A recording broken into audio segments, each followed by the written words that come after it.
Hello guys, welcome back to the channel. इस video के अंदर हम बात करने वाले हैं बहुत इंपॉर्टेंट सिक्योरिटी पर्सपेक्टिव से। अब लोग हम देखेंगे कि अगर सपोज हमने आरएलएस सेटअप किया है, उस आरएलएस के हिसाब से हम लोग एक्सेस कैसे डिफाइन करेंगे। तो चलिए मैं नेविगेट करता हूँ अपने सेम वर्क स्पेस। अगर आप मुझे फॉलो कर रहे हैं इस सीरीज में, तो हमने लास्ट वीडियो तक हमने ये second report and first report हमने क्रिएट कर ली थी। ठीक है, हमने देखा था कि रिपोर्ट कैसे बनाते हैं। अब हम देखेंगे रिपोर्ट अगर बन गई है, अब हम एक्सेस लेवल पे जाके उसको एक्सेस असाइन करना चाहते हैं यूजर्स को। तो सपोज जब आप इस विंडो पे आ जाते हैं, मतलब अपने वर्कस्पेस व्यू में आ जाते हैं, जहां पर आपको आपके लेक हाउस भी दिख रहे हैं, आपके सिमेंटिक मॉडल भी दिख रहे हैं, आपके डेटा फ्लोज भी दिख रहे हैं, आपकी रिपोर्ट भी दिख रही है। अब आप एक्सेस असाइन करना चाहते हैं। तो अगर आप ग्लोबल लेवल पर एक्सेस असाइन करना चाहते हैं, ग्लोबल लेवल पे एक्सेस असाइन करने का मतलब होता है कि जो भी कंटेंट मेरा इस वर्कस्पेस में अवेलेबल है, मैं यूजर को वो दिखा सकता हूं। अगर सपोज मैं ये लिंक शेयर करूंगा और वो जब ओपन करेगा, तो उसको ये सारी चीजें, जितनी चीजें भी यहाँ पे लिस्टेड है, उसको ये सारी की सारी चीजें यहाँ पे दिखेंगी। ठीक है, तो वो कैसे कर सकते हैं? सिंपली आप मैनेज एक्सेस पे आइए, ऐड पीपल कीजिए और यहाँ पे आप उसको एक्सेस दे दीजिए। ठीक है, अब यहाँ पे आप उसको एक्सेस डिफरेंट डिफरेंट एक्सेस दे सकते हैं।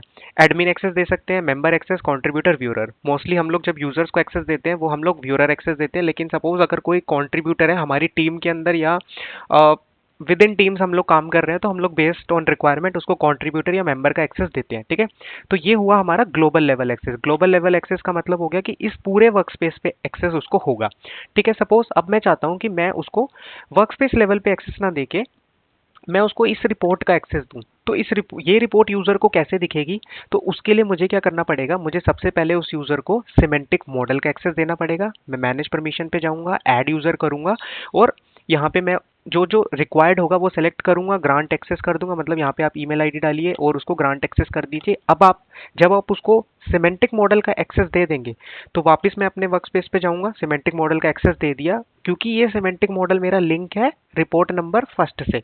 ठीक है, रिपोर्ट नंबर 1 से भी रिलेटेड है, 2 से भी रिलेटेड है। मैंने उसको डेटा का एक्सेस दे दिया, अब मैं उसको रिपोर्ट का एक्सेस दूंगा। ठीक है, रिपोर्ट का एक्सेस देने के लिए फिर से मैं इस 3 डॉट पे क्लिक करूंगा। 3 डॉट पे क्लिक करने के बाद मैनेज परमिशंस पे जाऊंगा। सिमिलरली डायरेक्ट एक्सेस पे ऐड यूजर्स, यहाँ पे यूजर को ऐड करूंगा, ग्रांट एक्सेस करूंगा और गुड टू गो। मतलब अब क्या होगा? अब जब आप ये लिंक शेयर करेंगे, तो यूजर रिपोर्ट 1 देख पाएगा, मतलब फर्स्ट रिपोर्ट देख पाएगा, पूरी रिपोर्ट नहीं देख पाएगा। ठीक है, इस तरीके से अगर सपोज आपके पास मल्टीपल रिपोर्ट है, हालांकि हम लोग वर्कस्पेस में कभी भी रिपोर्ट शेयर नहीं करते, हम लोग हमेशा ऐप के थ्रू रिपोर्ट को शेयर करते हैं।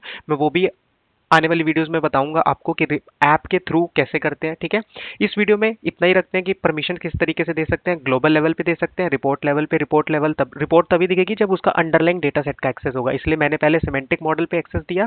सिमेंटिक मॉडल पे एक्सेस देने के बाद मैंने उसको जो भी रिपोर्ट मेरी उससे लिंक थी, उस रिपोर्ट का एक्सेस दिया। ठीक है, आई होप आपको एक्सेस वाला पार्ट समझ में आया होगा। अगर समझ में आया तो प्लीज चैनल को सब्सक्राइब कीजिए और वीडियोस को लाइक कीजिए, और इससे हमें मोटिवेशन मिलता है। और वेट कीजिए और नई नई वीडियोस का फैब्रिक की। तो till then, thank you so much.